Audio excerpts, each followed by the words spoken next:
for the music. Primary ignition.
Almost.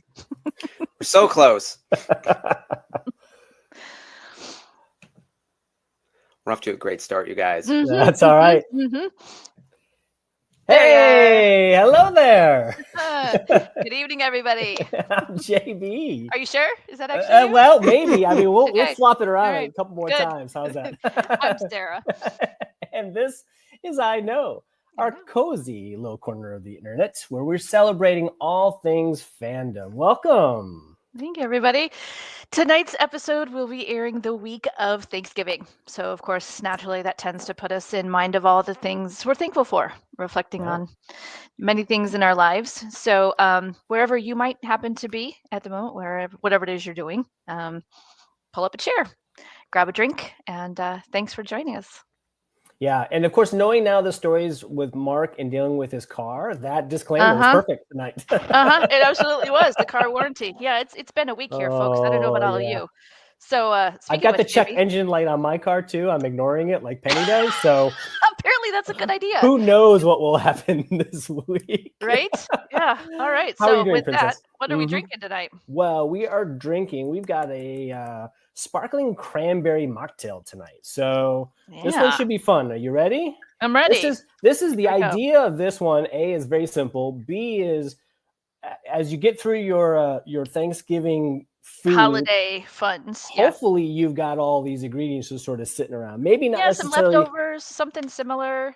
The cranberry juice that we use is cranberry pomegranate blend that the college kids that are home for the week like. So yeah, anything you got on hand. If you don't have ginger beer, any kind of other little sparkling thing will work. And this Luster stuff, I found it in the baking aisle, which I'm not sure. That's right, I don't know. I have to admit, I'm a little hesitant about sparkling edibles. So I don't know if it's terrible. It'll be all Jason's fault. So we know who to blame. That's true. That's true. All right.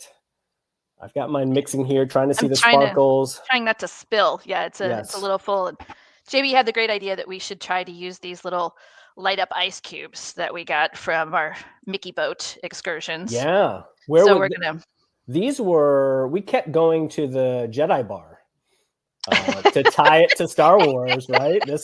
I don't know what the actual name of the bar was, but it was the Jedi Lounge, right? Because it had the window, so to speak, was all the various cities. You're gonna have people messaging us going, "Where's this Jedi bar? And how do I find it?" What was that? Was that the fantasy? The fantasy. where Yep. you're at? It was Yeah. the fantasy. So you get these cool drinks that have these little light up ice cubes in them. So we thought that would be appropriate. I don't know how well it's translating, but anyway, here you go. Cheers, babe. All right. Cheers, love. Okay, let's see. Yeah, this would be fun, especially for the kids, the mocktail side of it. And for the adults, maybe a little rum. Cranberry vodka, maybe instead of Ooh, cranberry juice. there you go. There Yeah. you go. That Okay, could that's work better out than well. I thought it was going to be. Is it? I'm not a super big fan of overly sweet drinks. The older I get, the less I like getting sugary drinks.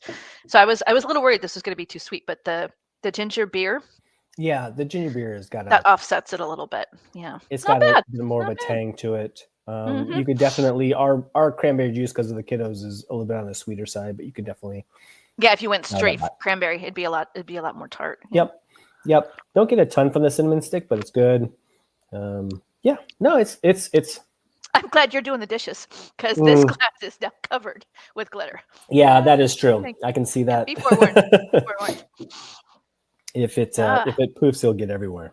So yeah, you brought this up the other night. Now that the kids are home, we got to figure out when we're gonna hog tie them to the couch and make them watch Visions 3 with us. I know, right? I mean, definitely for something to be thankful for this year. This just in the last month is Visions 3, which you and I finally.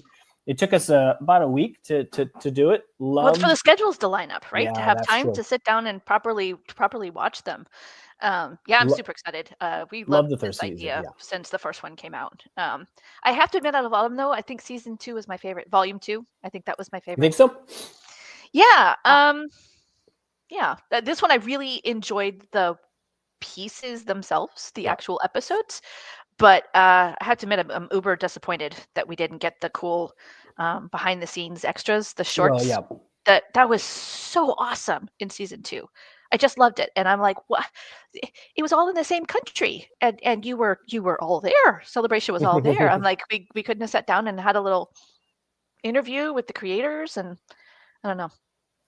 Yeah, I mean, it was neat. It was all Japanese studios for Volume 3 this time. I like the fact that we had some tie-ins.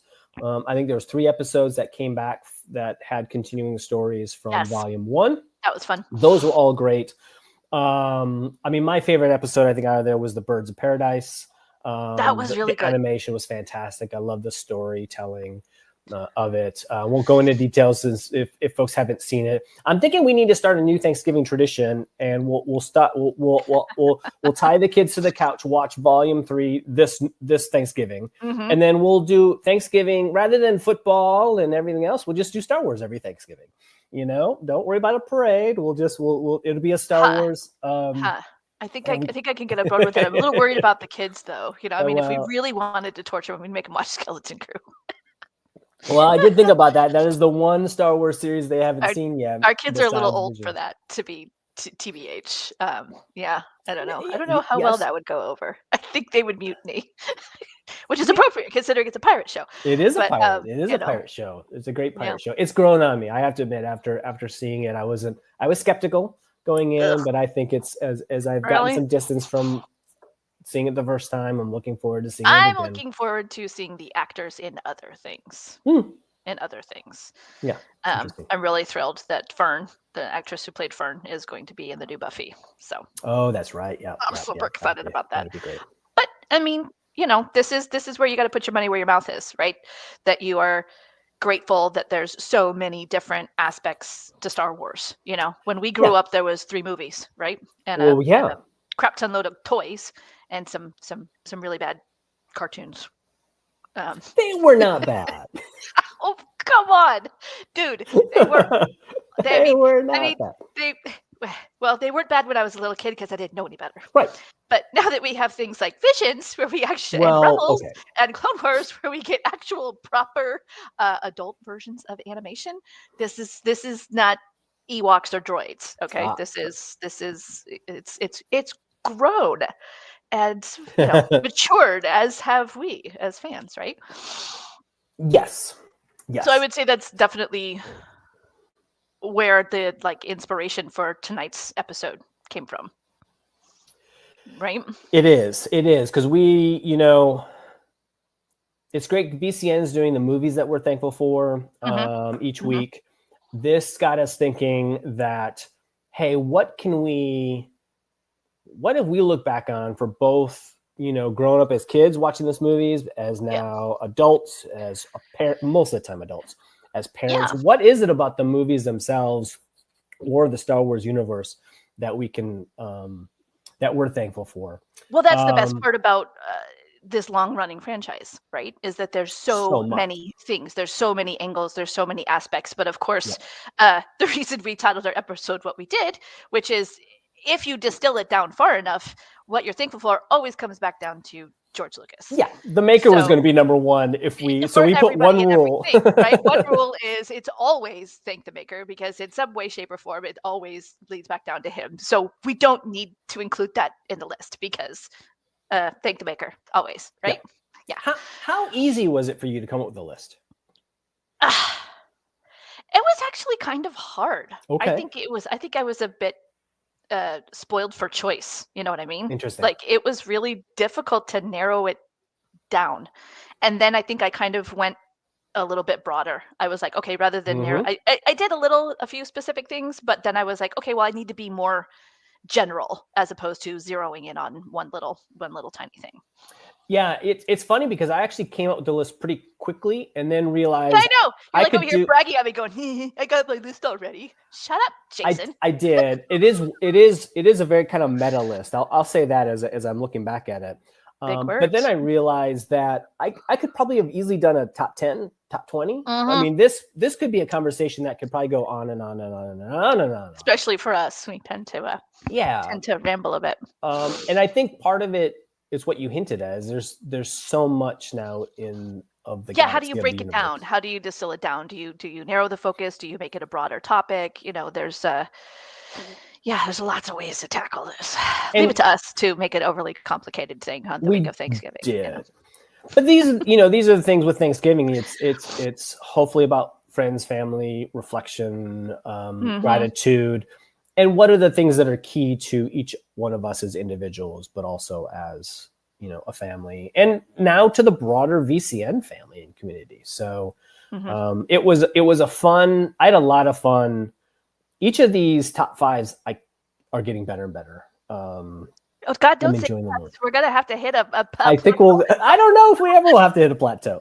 You're selling us out of a job, Jay. Come on. But I think, are we keeping score? It's probably 2-0 one way or the other on our top fives. Keeping score on what? Who's got the better? It's always me. Please. That's why it says 2-0 one way or another. Yeah, I think we're No. Let's not go there. I think we have enough discussion going on in the comments usually with different ideas and different thoughts, and we definitely don't need to keep score in the middle of all this. We could. No. Any predictions for these top five? No. I just hope they're not all the same. I don't think, it's funny because we had a couple overlaps in the first list. The first one, which isn't hard because we have very similar tastes. Yeah, because that was couples. Our scary stuff, we took very different paths on how to define it. So we had no overlaps except for, sort of versions. Anakin was number one, just which Anakin he's literally everywhere, I mean, you can't get away from the guy. You can't, whether you want to or not. So I think depending on how we phrased it, how we sliced the cake. I think there could definitely be a couple of similar ones. Yeah. It's not like we've ever talked about this before or anything. So. Yeah, and I have to admit, some of mine were broad enough that I had trouble trying to find an image. So we'll see how this kind of works on and go from there. Are you ready? Are you ready to jump into the list? Sure. Why not? Let's go. Keep it short and sweet. Yeah. Oh, yeah. Like you said, we can talk about this for hours. Yeah. And the longest running I know episode in history. Not yet. November 2025. Oh my goodness, yeah. Let's do it. It could be worse. It could be worse as we go on. We could find a more terrible topic. Oh no, where'd he go? There we are. Ladies and gentlemen, our producer. Our pinch hitting for JB from New York. Thank you, Mark.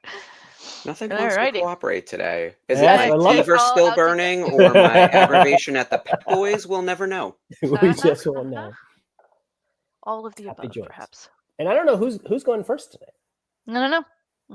We'll Time see. to find out. Whoever made the slides. Thank the maker. Yep. All hail. All hail. Thank the maker. Oh, it's you, because that's not me. Yep, that's me. Stuff. I cheated. Oh I my cheated. goodness. Yes, exactly. Stuff. And This I think this appeals to a certain type of fan. I think there might be some members of the VCN out there that share this particular thing. And then I think they might have partners or people in their life that share your point of view, which is, oh my God, please, no more stuff. That you're killing me. You're draining the wallet. It hits me right in the pocketbook. Yes, I am a stuff collector person. Things. Not as bad as I've seen some other people. I will say that. I've seen entire walls in the basement covered in Funko Pops, so it could definitely be worse. But you're selective. I'll give you that. I'm limited in my income. To a degree. That's the problem. I have to adult and feed my children 3 times a day. It really limits what you're allowed to go out and spend on things. So when they're out on their own, there's a beware to the. Yes, quite definitely. Especially if my real estate business takes off, then you're in trouble. There you go. I might start squirreling away my commissions. But yes, things, collectibles, stuffs. I've got Legos, I've got action figures, and you can actually see here if you zoom in a little bit on those. Your I see original Kenner my, toys from your childhood. The action there. figures from my. Yeah, some of the originals there. My parents held on for a while and finally acquired them. Finally gave them up. Yep. Not mint in the box. No, loved, JD well does played not with. believe in those. You can tell which are mine because they're still in the box, and which are Chase's. That is true. Out and that is schmutzed up like there's ongoing. I still remember the day Ian opened up one of your. Oh my God, you guys! He almost died. It's lucky he was so cute. He was like 3 years old, and he'd gotten into the guest room closet. Yeah, the guest room closet. And he was rooting around, and he found my Darth Vader toy, and he was like, "Oh, this is fun, Mom! Look what I found!" I'm like, "Oh yeah." Learned that I had to move everything up now, and because it was all in like a Tupperware and sealed up. I mean, it was not just sitting in there. So that's true. He had to find it. He had to go rooting for it, and I think that that was definitely should have been my first inclination that he was going to go to the dark side right there. I'm gonna tell you. So yeah, I'm grateful for the chance to have things and stuff to collect and display and have fun with. So what's your favorite type of collectible? I mean, one of my problems is I love pictures, and we have no more wall space. So it's I'd have to say figures. I mean, I've got obviously my favorite piece is my ginormous 3-foot ghost that's down there with all 6 figurines around it. And I've got quite a few there. Don't you dare! Don't you dare! No. Yeah, and then we've got that whole China hutch behind you over there with more figures in it. So yeah, I would definitely say figurines. But I'm pretty selective in what I want. It's obviously very Rebels heavy. But yeah. So you like the art, I like the figures. I do. Now we have no more places to put anything. So and I mean, again, this will come back around. It's interesting as I'm thinking through my list. This will come back around. This conversation in a way, I think. But the fact that this world, this galaxy, is so open now with not only just what is done professionally, but all the artists and creators who do things as fans. Yep. And then you've got the community, and you've got things like the VCN, obviously conventions, cons, and everything, and a way for people to exchange and just enjoy it. Collectibles are now endless. There's no limit to it. So I think it's one of those things, and you and I approach this. There is obviously a business side to it, but you and I approach it how is a collectible speaking to us? Unfortunately, lots of them talk to us, and we want to take them home. And I'm glad that you do have some video games where things are digital out there. That you can That does kind of help soothe that need to collect things, as I just get my little catalogs and tick those things off. It's very pleasant. Yeah. I mean, he and I were talking about Funko Pops yesterday at the GameStop, and there was a ton of Star Wars ones sitting there, but Yeah, I remember you threw the Hu Yang in my face. I did. I thought, I was like, oh, is this going to be a hook? Tisk, sir. All right, a good one. I'm glad it's only number 5. Yeah. All right. So what did you put? What is mine is 5? This is quotes. Star Wars quotes. This is one of the ones I had a hard time. I was going to say, did you make this? I did make this slide. I did actually. I had to put this together. So that is definitely one of the best things Harrison Ford ever said. I know, right? That jumped in my mind. But this is a second language for us in many ways. I mean, you and I talk in movie quotes, but specifically Star Wars quotes, as a way of being able to communicate, sometimes being able to get fun emotions, hard emotions. But yeah, I had to make sure that was up there for you. Well, the best part is the shriek of 3PO afterwards. I mean, just the cinematography. I am not a committee. Yeah. It's just perfect. And nobody's on stage anymore. Just poor little 3POs peeling over backwards, shrieking. I love it. I mean, one of the things that I noticed about you when we first started to date was you could quote this movie verbatim. And one of many. Since you had the complete soundtrack, you could do it to the music even more, which was great. But it is it, or is it a sign of an illness? I'm not sure which. Yeah.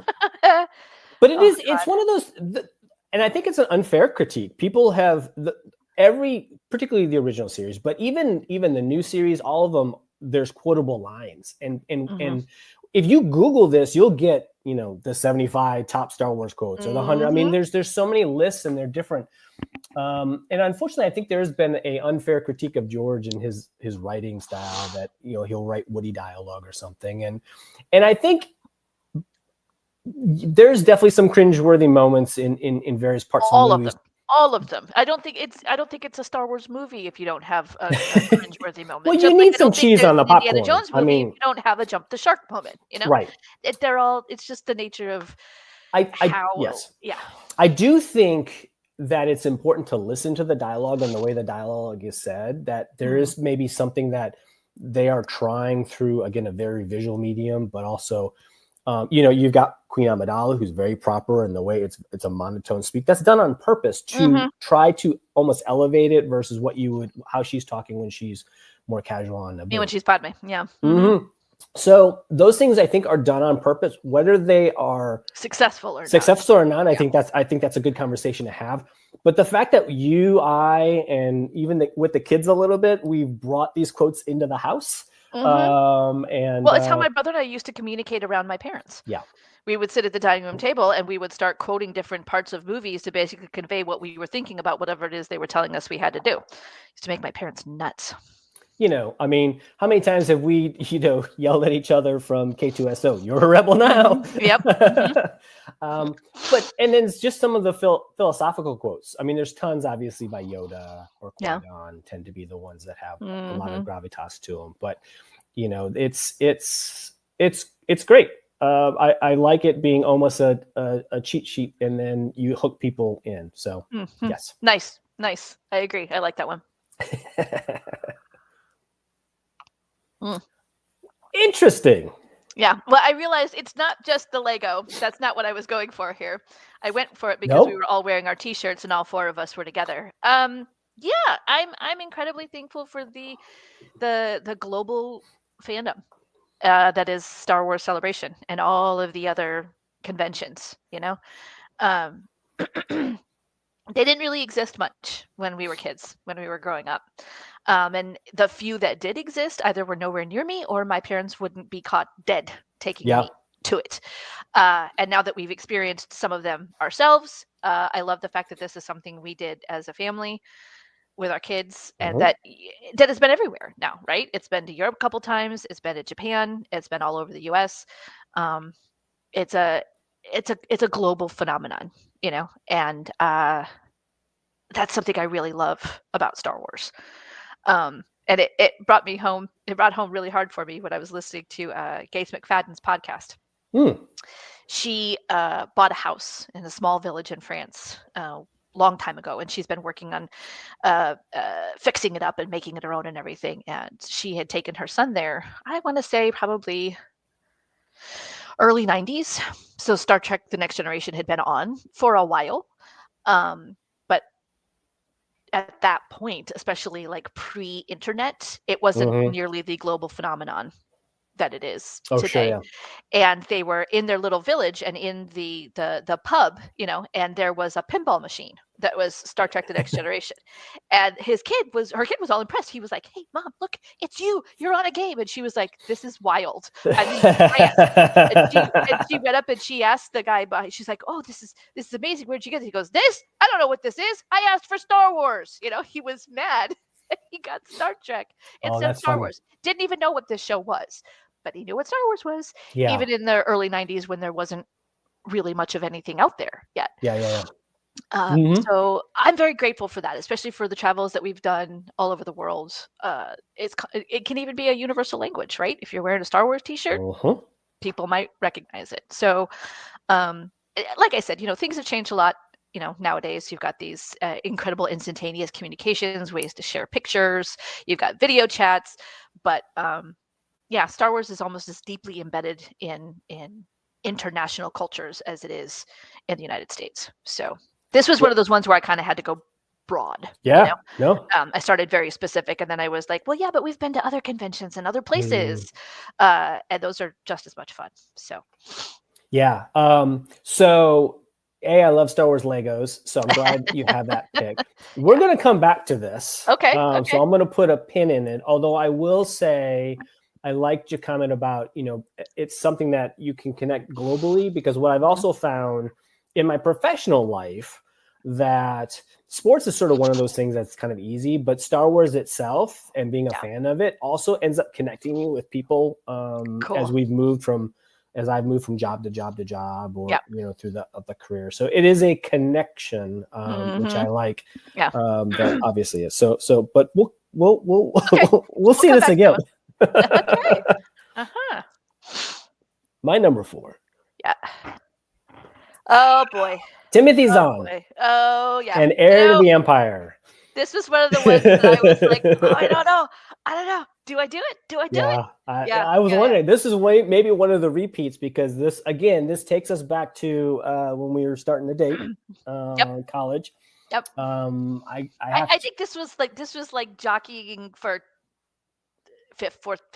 Like this was one of those ones that was definitely in my top 10, but when I had to narrow it to 5, Yeah, I mean it's one of those.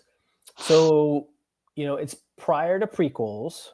It's finally we get something new in Star Wars. It's right before the EU launches. It launched the EU basically. It is. It does. Yeah. And it was proof. So we're hungry, so us fans, we're talking about the rumors of the prequels and everything at this time. I remember having those conversations when I was in high school. But these came first. These came a long time before that. Well, yeah. That's what I'm saying is we were we're hoping for prequels, because we wanted the answer to the question, why is Star Wars Episode 4? So we wanted 1, 2, and 3, right? Yeah. So, but we get these books instead, and I think it's a little bit like I think of Grogu, is we didn't know we needed these until they came out. Yeah. And they were, I have very distinct memories of, because you wouldn't let me read your copy, so I had to get my own. Sitting with the paperbacks in the beanbag chair, Star Wars music in the background, reading them and running through. They were the first thing that I realized that we can do Star Wars stories can be written and done beyond the original trilogy. I think it's bigger than that. I mean, it's only timeline wise, it's only a 5-year jump, but we got a villain we got Thrawn, who is a villain that is very different from Vader, the Emperor, and we get a doubting Luke, which I thought was interesting. Lando Calrissian introduces him to hot chocolate, which is a great little touch. I remember that. That was so cool. And I was like, oh my God, hot chocolate's from another galaxy. Cool. Yay. How's the Republic? How are they? They're struggling, after it. It's not the, Star We got Wars to go is to Kashyyyk for the first time. yeah. So it So was like we finally got to see the Wookiee. Yeah, we did. Yeah.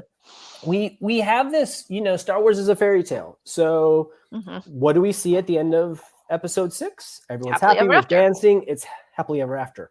We finally get to see. So even though it's now considered Legends, hmm it's great to see characters brought from this series and Timothy Zahn to re-come back thanks to Rebels. hmm And we get a reintroduction of Thrawn, and we get both. And like you said, this launches the entire Yeah. EU. I have distinct memories in high school of walking into Walden Books because I didn't start shopping at Barnes and Noble until I met you. Walden Books was at the Oakview Mall in Omaha, Yep. Nebraska, and I went there all the time. I was a 80s and 90s kid mall rep. I worked there in the summers in high school and everything. I knew that mall inside and out. I hung out with my friends there. We'd get dropped off and picked up there. So I was always in and out of Walden Books. Knew the layout like the back of my hand, knew exactly where the science fiction and fantasy section was. So I come barreling in one day and I literally stopped. I can see it. Because they had one of those. Remember, they had those short freestanding shelves in the middle that you could move around. You've got the line, and right there was that image. And I was like, "Did I just?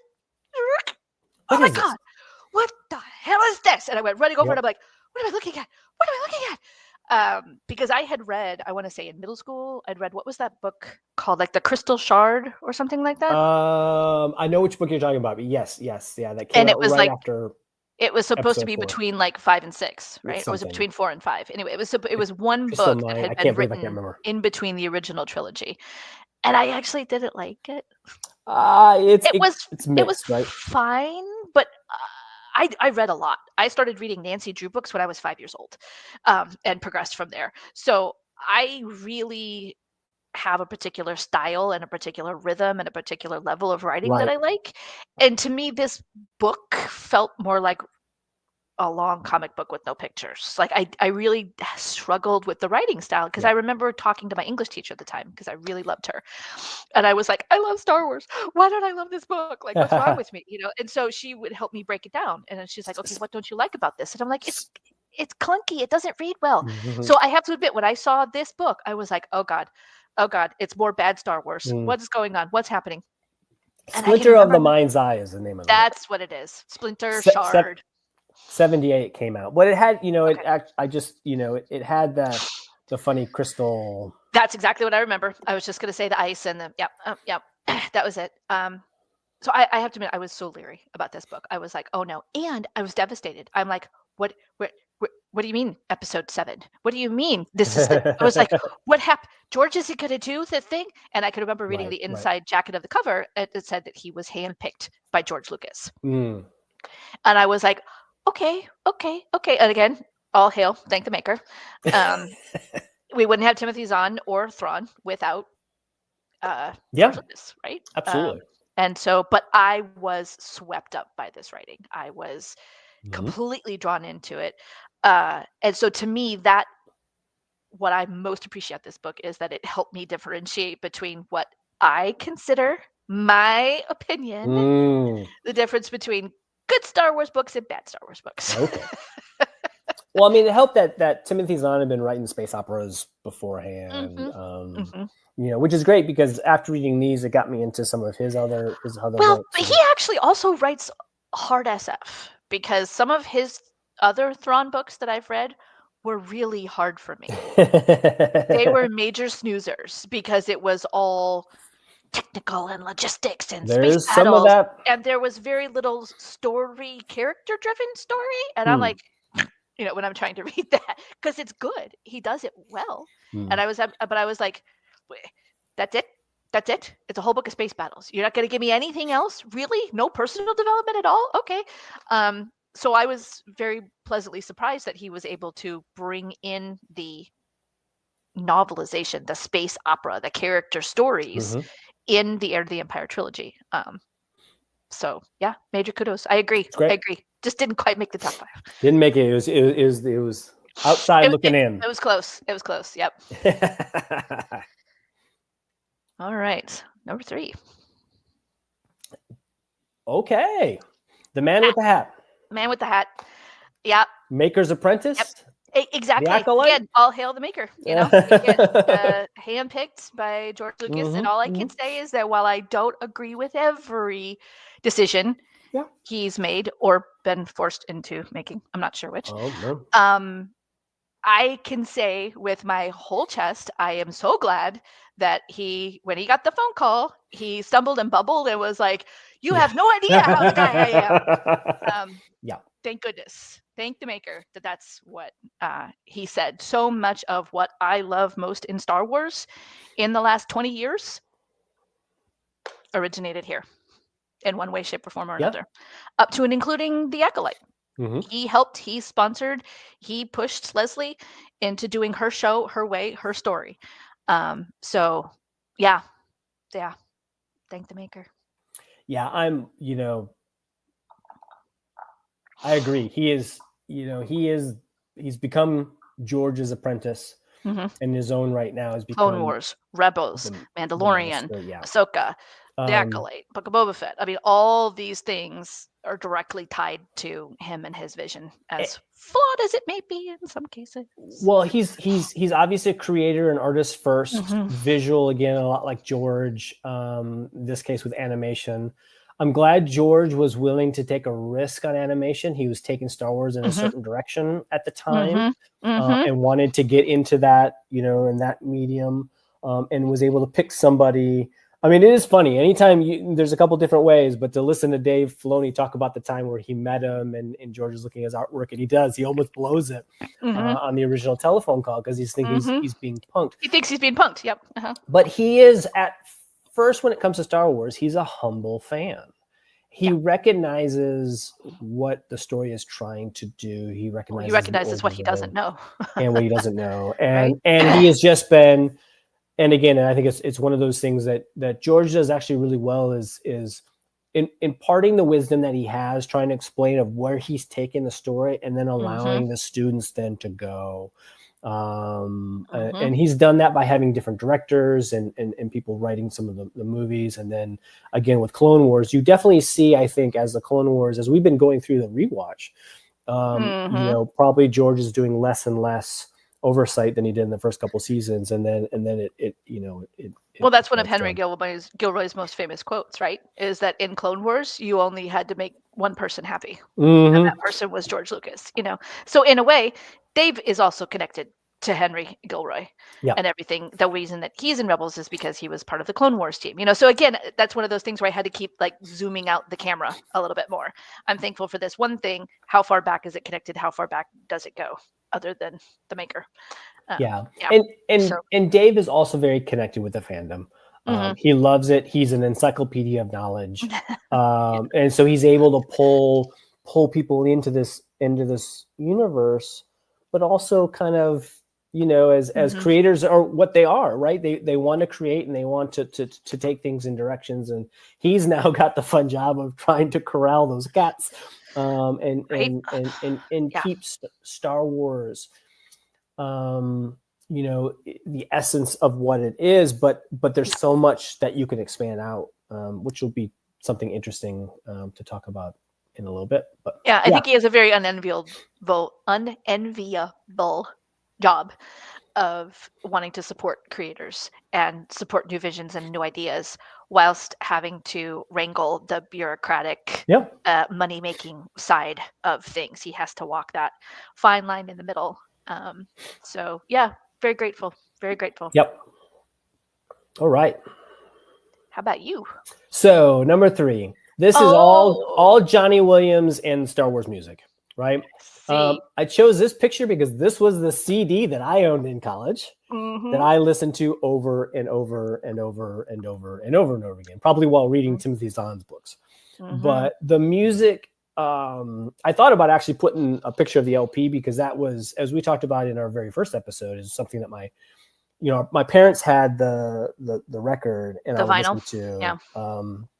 And it was one of those, it's just one of those things where, especially early on when we didn't have these new books, when we didn't have the new stories, the music itself helped us remember what we had seen on the screen. You were able to relive the scenes, and there's no Star Wars without John Williams. There's no, I mean, I think any of the movies that he has touched, the movie would be extremely different if he wasn't the one behind the music. And I think the same thing you could be said for Raiders, Jaws, some of these movies that the music itself is its own character. It was, you know, he wrote themes. He wrote themes to characters, to ideas, the Force, and you know, he got better. He got better with the prequels, and there's some really great themes and stuff in the sequels, while at the same time trying to weave his own music. And it's allowed artists like, you know, it's fun to listen to Rebels, the soundtrack from Rebels, and see what they pull from Johnny Williams and what they recognize don't. what the Kleiner brothers did. Yeah, that's one of my favorite things. I'm hearing an episode. I'm like, I know exactly where in the trilogy they got this from, and I love how they're changing it. Amazing. Yeah. So the music itself, I don't think it will go down, I think, as some of the best. I'll use the term classical music in of its own right.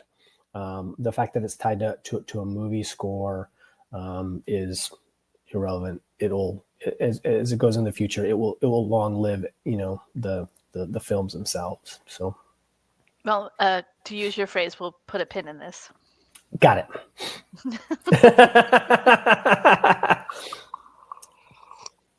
Oh, I like the picture.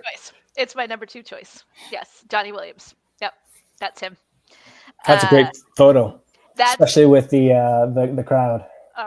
Yep, I chose this one specifically because I knew that John Williams was going to be really high up on my list. Because of everything you just said, literally, I had the same thoughts. One of the other things that we dealt with growing up in the 80s was that you didn't have streaming. You didn't have instant access. The only time you ever got to watch a show is if you had it on a VHS tape or a Betamax tape. And then you had to sit, at least in my family, in the living room and put it up on the TV.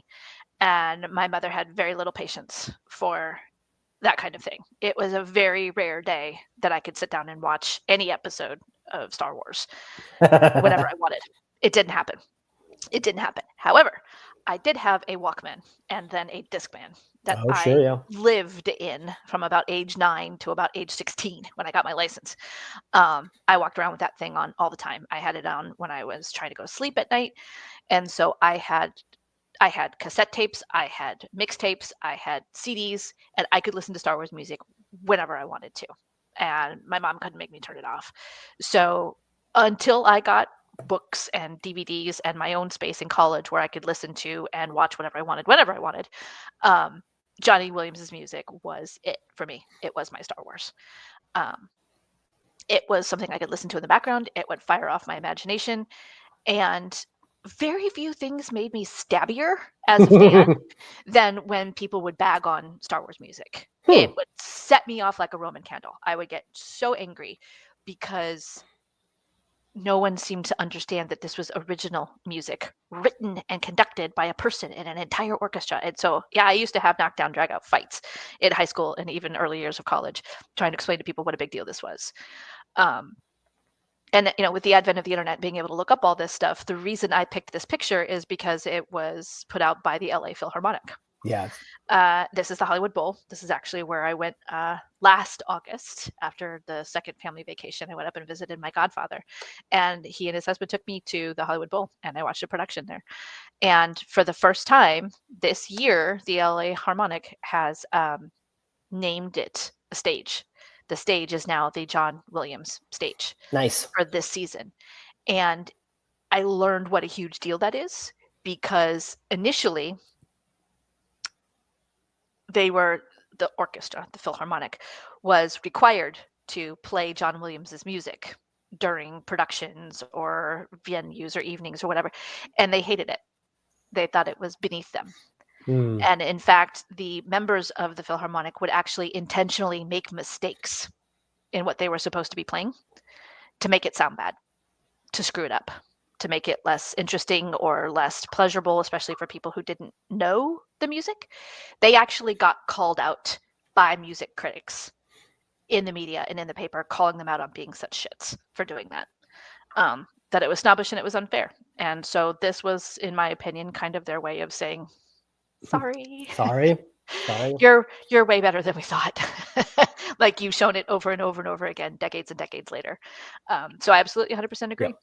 I think that this music will be some of the 20th century's most honored and recognized original compositions. I think he is a rare gift and a rare talent, and we are so fortunate to have his scores literally be the music of our childhood. As you said, so many 100%. different films, so many different things.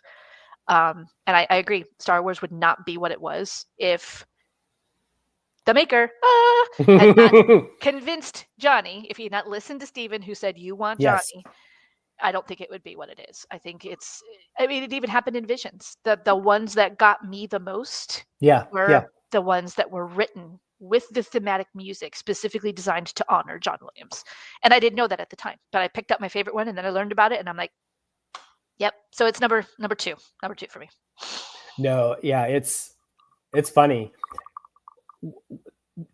John Williams, loving his music, especially as a kid, has gotten me to other classical, and just like Lucas, he absorbs and then translates all the classics. In his early part of the career, he's a jazz player. And so, and of course, knowing that, then you're like, okay, now I get the cantina. But it is amazing the range, the depth that he has, and then to take what he's done and then hear it in other classical artists. Obviously, the Planets is one, but Holst's Planets. But he is. I agree. He's definitely one of the best 20th century, early 21st century artists that we owe a lot to. All right. Fans. So what was your number two? Number two. So this one was a little bit difficult for me to put on. So I am actually very thankful to be living in a time and a fan of a time where Star Wars is trying the diversity is becoming a bigger emphasis in Star Wars. We have, these are the covers. I think these are 2025 covers for Black History Month and for Pride. That center character, if you don't know, is from the High Republic. Yep. That's Katam Sai. They are non-binary. Yep. They come from the High Republic Jedi Adventures comic book, which is fantastic. You mentioned Visions 2. Visions 2 is we get studios from all around the world.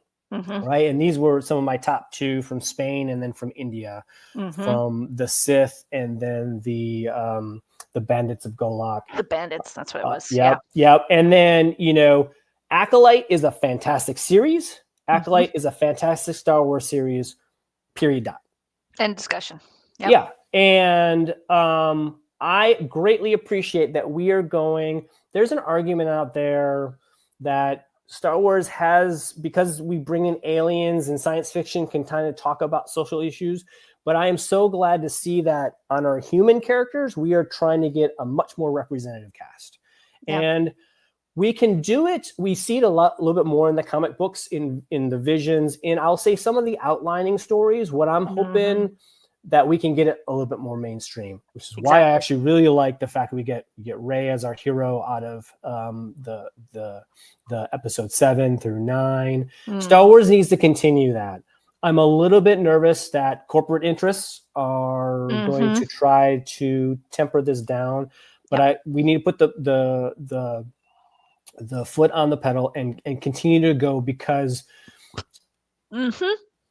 this will come back around actually a little bit in a few moments. But Star Wars, it's universal, it's global. We owe it to ourselves to talk about all the stories and all the artists that can bring their own culture, history, flavor to this galaxy, and it will only make it better. So no, I 100% agree. I like that. That's a very, as you said, meta way to look at it. I did say. Yeah, that's good. Nice. All right. So up next, we're honorable mentions. Honorable mentions. Right? Yes. Yeah. All right. I love it. Yeah, this was tough. But Yeah, yeah, yeah. I really, really, really like Rogue One and Andor, and I am incredibly grateful that he had an idea and he stuck with it. You know, you Mhm. talk about diversity.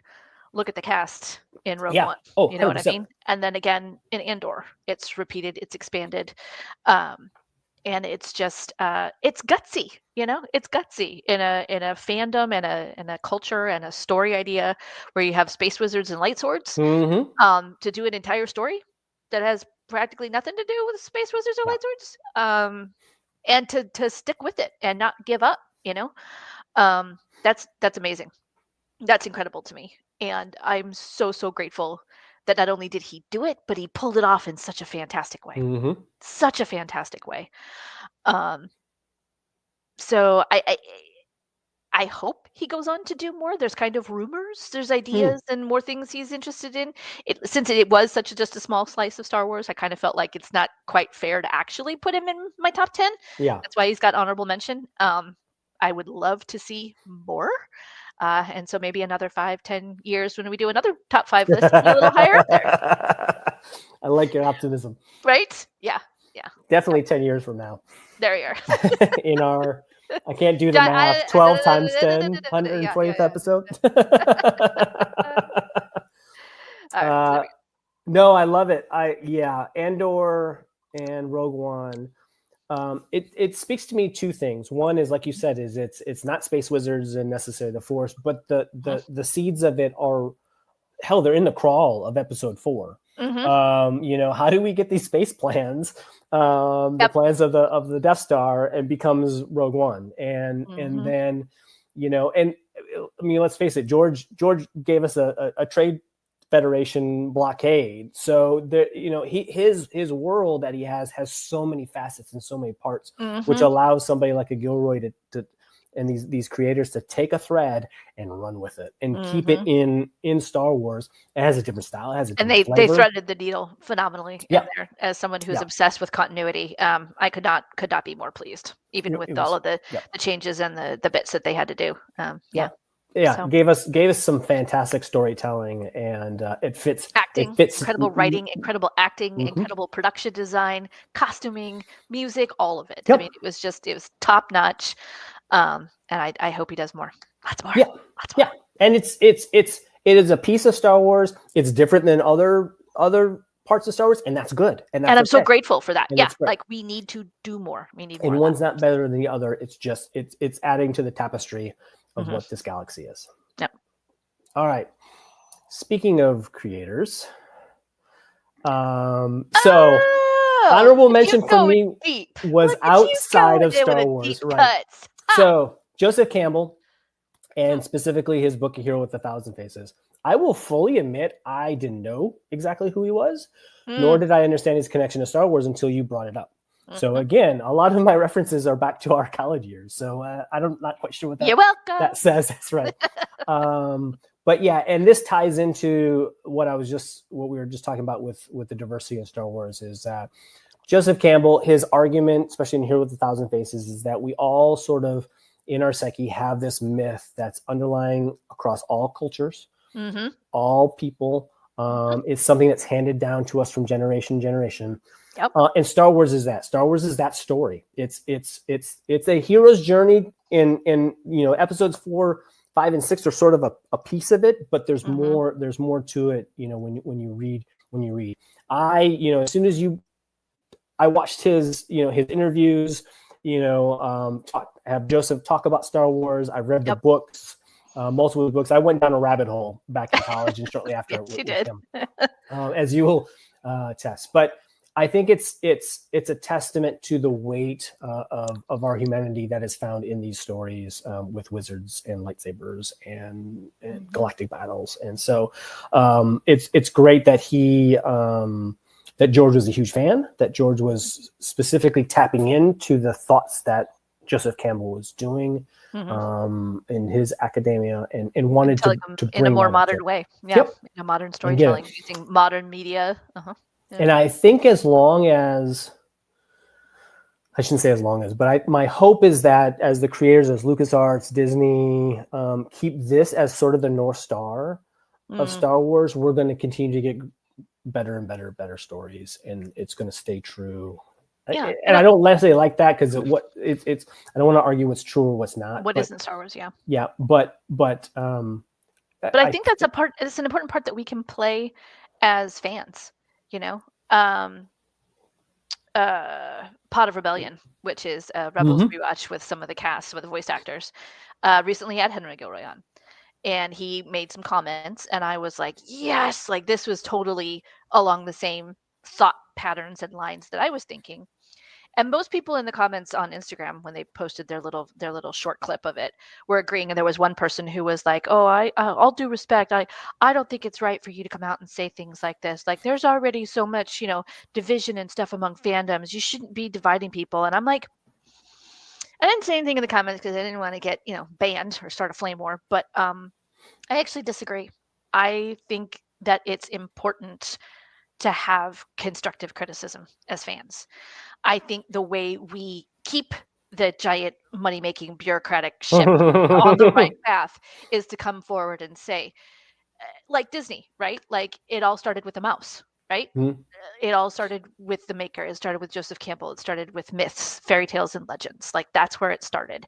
And it doesn't always have to be a Eurocentric myth, fairy tale, 100%. legend. There can be an entire planet of cultures and ideas. Many more. Yep. And I think that's what we have to do as fans is say, this is what we're looking for, not the latest white boy shtick that's going to sell more toys. We want like that. this. And so I think, as positive fans and fans that have a community like the VCN stepping forward and saying, I love Star Wars and I want more of this, less of that. Thank you. I love it. Nope, I couldn't have said it better myself. Good way to go. Good way to go. All right. We're at number 1. Here we go. Look at that. Somebody's schmoozing with the VCN. I was gonna say, I know. Here we go. All right, the good. cheese I like it. factory. Yeah, I know. That's what you put on your popcorn. I got. You're terrible. It should at least be what you put on your pizza. I don't put cheese on my popcorn. I put salt and butter on my popcorn. So salty and sassy, that's okay. Yeah, no, I mean, honestly, breaking down all things about Star Wars, the thing I'm most thankful for right now in my life is the VCN family. Yeah. It really is. Gives me some place positive to go, gives me like-minded friends to talk to about stuff, gives me positive entertainment, friends to connect with at conventions. Yeah, I know. It's cheesy, but there it is. No, it's great. I mean, it's community is such a big part, and it's been actually a theme through most of these thankful top 5 items. And it's you've pulled me in, and I jumped into the deep end in some ways. I sure did. And I remember trying to explain to me what was going on during the Rebels rewatch, and then sit down and just watch it. Then you went up and and I'd be that silent lurker out there, and then you got to go to California and do the VCN family last year, and it's been kind of, and then we went to Rhode Island last year and met so many of the members, and it was just a fantastic time. And it is great to be a part and to enjoy different perspectives, different interests, and share this love that has been part of our journey for over 2 decades plus. So love you guys. Yeah. All right. All right. Speaking of coming back around. Aww. I almost picked that picture. I am actually when your picture came up, I'm like, I'm glad we picked a different picture. That's hysterical. That's so funny. I can only imagine what Mark and Dave were thinking about themselves when they saw That's really funny. So yeah. Wow. So it's Celebration Chicago. 2019. And it has a VCN tie-in because you were starting to be more involved. That's when we first joined the group. You were joining the group on Facebook one day at Celebration. Yeah, this was one day. I think it was Saturday for us. We drove. Yep. We just happened because we're in southwest part of 4 hours away. We're 4 hours away. We drove out Friday. Had a great little apartment that we rented out saw the beautiful skyline of Chicago that night. There all day Saturday. Windy. Wind was. It was so very windy. cold. I mean, it's Holy April, right? smokes. Yeah, it was a Nope. cold Should not have walk. been that cold. Should not have been that Cold cold. walk to the convention. We had been, prior, because we had just gotten back from England. Mhm. We had been to a Doctor Who experience, or and that was, we saw, we went to the panel. It was right before the Face the Raven came out. So this is season 2 of Peter Capaldi timeframe, and it was fun. It was crowded. It was sort of crowded.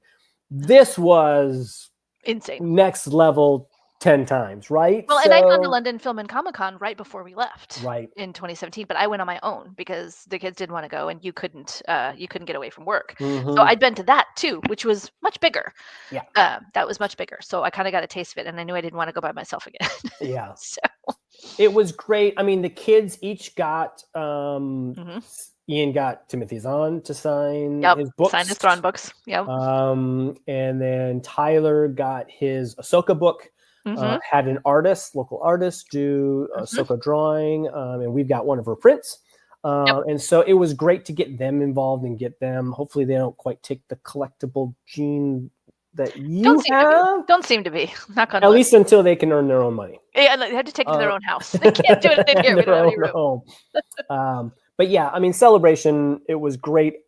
Looking forward to whenever we can ever make it back. But it's opened up the door to conventions, to things like the VCN, and just the Star Wars fandom that we enjoy so much. So, and that's awesome. We picked different pictures. We did. Look at us. Didn't even plan it. Ha. All right, so there it is. That's a wrap for the latest top 5. There we are. Thank the maker top 5. That was great. Awesome. Lots of fun. Yeah, and predicted we have a couple of similar ones. Yeah, but still different in their own little ways. Still not too bad. Jason, you've changed. I have. I'm looking better these days. Okay, well, it is Thanksgiving week, so hopefully everybody is either been traveling or has safe travel plans. Friends, family, whatever it is that makes you happy this week. You're able to enjoy it. There are a couple things that the VCN is doing. You're looking for some places to spend time with friends. Yeah. So Wednesday night there'll be the watch along. They're moving it up. The movie watch along. Moved to Wednesday night. This is going to be Superman 1978 version. Christopher Reeve. I might be joining the gang. One of JB's faves. Yeah, one of my favorite movies. Hard for him to say no to that one, even if he is have to stay up until 11. I know. That's gonna be tough. For this early morning, a lot of caffeine. Tea. Watch the feeds for when the next Life at Lightspeed is going to have. Yeah, it should be up later this week. Yep. And then we'll get back to, a Clone Wars watch along. I think this week we're going to end up back at Mandalore. I think we're coming up on that next story time around. So, there was not anything on Sunday this month. Fifth Sunday. It's the fifth Sunday. So everybody kind of takes a break, which is good because, maybe we all need to go out and take a walk around the neighborhood or something on Sunday instead. Yep. Yeah. Oof. Going to be one of those weekends. Walk off whatever lovely, wonderful meals that you have, and enjoy family. Get into plenty of Star Wars arguments, and just relax and think Remember, back we're always here for you. Of what you're Star Wars thankful for. That's right. All right, Princess. With that, I think there's only one thing left to say. I love you. I know.